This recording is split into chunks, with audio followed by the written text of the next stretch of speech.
Selamat datang pemirsa, kali ini saya akan share desain rumah berdasarkan request penonton, yaitu rumah yang berukuran 6 dikali 8 meter, yang berdiri di lahan 6 dikali 10 meter. Untuk Anda yang ingin request seperti yang lainnya, komen saja di bawah.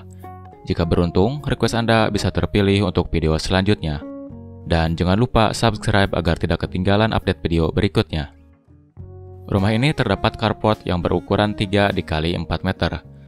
Dengan ukuran tersebut, carport ini hanya bisa digunakan oleh mobil yang berukuran panjang kurang dari 4 meter. Pemilik rumah menginginkan di area lantai 1 terdiri dari carport, teras, ruang tamu, ruang keluarga, kamar utama, musola, dapur, kolam ikan, serta kamar mandi. Tapi dengan luas lahan hanya berukuran 6 dikali 10 meter, kebutuhan tersebut tentu saja tidak akan tercukupi. Dan jika dipaksakan agar bisa memuat kebutuhan tersebut, saya pikir rumah tidak akan nyaman untuk dihuni, karena setiap ruangan di lantai 1 akan terasa sempit. Jadi untuk mengatasi hal tersebut, musola saya pindahkan ke lantai 2, dan untuk ruang tamu saya gabungkan dengan ruang keluarga. Dengan kata lain, ruang tamu dan ruang keluarga menyatu, di mana ukuran ruangan tersebut yaitu 3 dikali 5 meter. Lanjut kita ke kamar tidur utama, berukuran 3 dikali 3 meter, dengan ketinggian plafon 3 meter. Meskipun ukuran kamar ini tidak terlalu besar, namun dengan penempatan furnitur yang pas, kamar ini bisa ditempatkan tempat tidur ukuran queen size, bedside table, lemari pakaian 2 pintu, dan meja rias. Untuk model lemari pakaian, saya sarankan menggunakan model pintu geser, agar lebih menghemat space di kamar tidur yang tidak terlalu besar ini.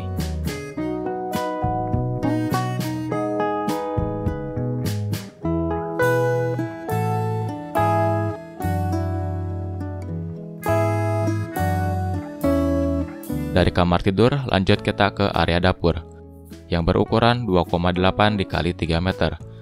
Dapur ini terdapat meja makan model minibar, dengan kapasitas 3 orang. Dan untuk kebutuhan ruang penyimpanan, dapur ini terdapat banyak kabinet untuk memenuhi kebutuhan tersebut. Sehingga perabotan dapur tidak akan berserakan dan dapur akan selalu terlihat rapi.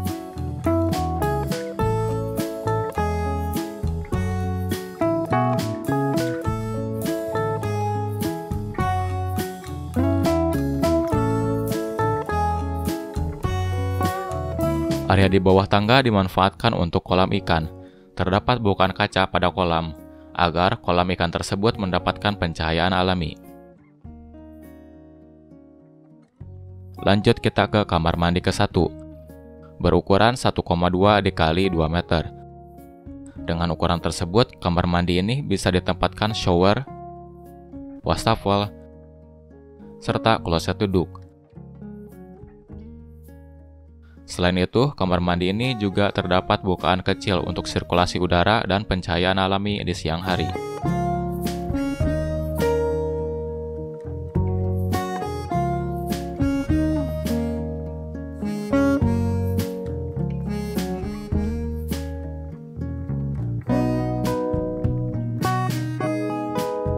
Terdapat area kosong di bagian belakang rumah.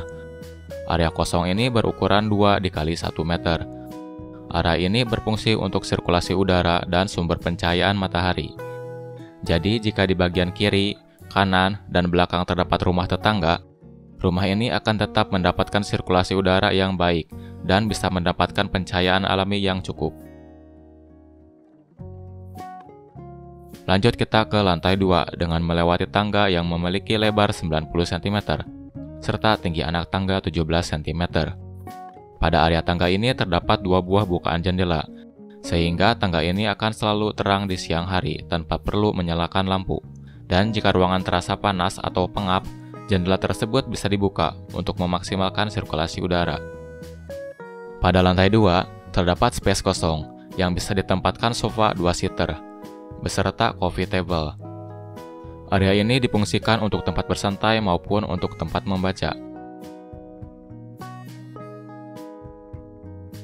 Lanjut kita ke kamar mandi kedua, berukuran 1,2 dikali 2 meter.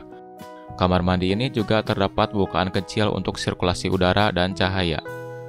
Selain itu, kamar mandi ini bisa ditempatkan shower, kloset duduk, serta wastafel.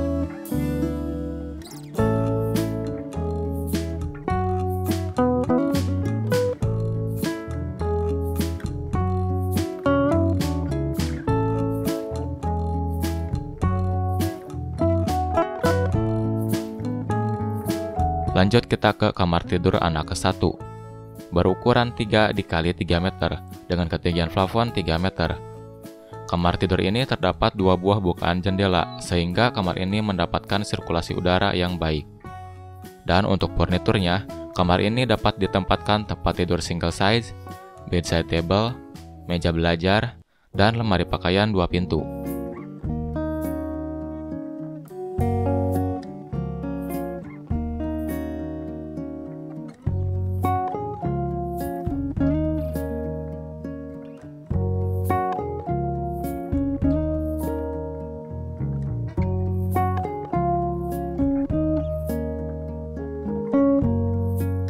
Lanjut kita ke kamar tidur anak kedua. Berukuran 3 x 3 meter dengan ketinggian plafon 3 meter. Kamar tidur ini juga terdapat 2 buah bukaan jendela, sehingga kamar ini mendapatkan sirkulasi udara yang baik. Dan untuk furniturnya, sama seperti kamar anak ke-1, yaitu tempat tidur single size, bedside table, meja belajar, dan lemari pakaian 2 pintu.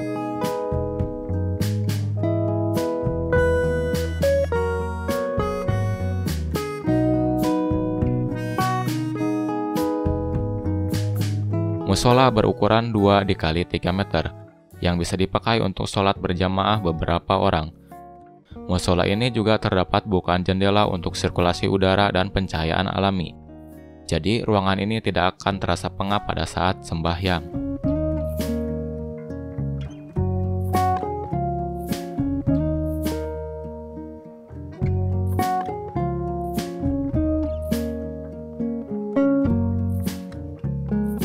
Lanjut kita ke area cuci dan jemur. Berukuran 2,8 x 2 meter. Dengan ukuran tersebut harusnya cukup untuk kebutuhan cuci dan jemur. Pada sisi lain area ini terdapat bukaan kaca. Bukaan kaca tersebut berfungsi untuk penerangan sinar matahari ke area dapur. Untuk estimasi biaya pembangunan rumah ini yaitu sekitar 260 juta rupiah. Biaya tersebut yaitu biaya material sama biaya tukang, tapi belum termasuk interior sama furnitur. Desain rumah di channel ini dibuat sebagai inspirasi untuk yang membutuhkan, dan jika Anda hendak membangun rumah dengan menggunakan desain di channel ini, harap konsultasikan dengan arsitek maupun tukang, karena desain rumah di channel ini masih banyak kekurangan. Sekian desain rumah kali ini, terima kasih sudah menyaksikan, dan sampai jumpa di lain kesempatan.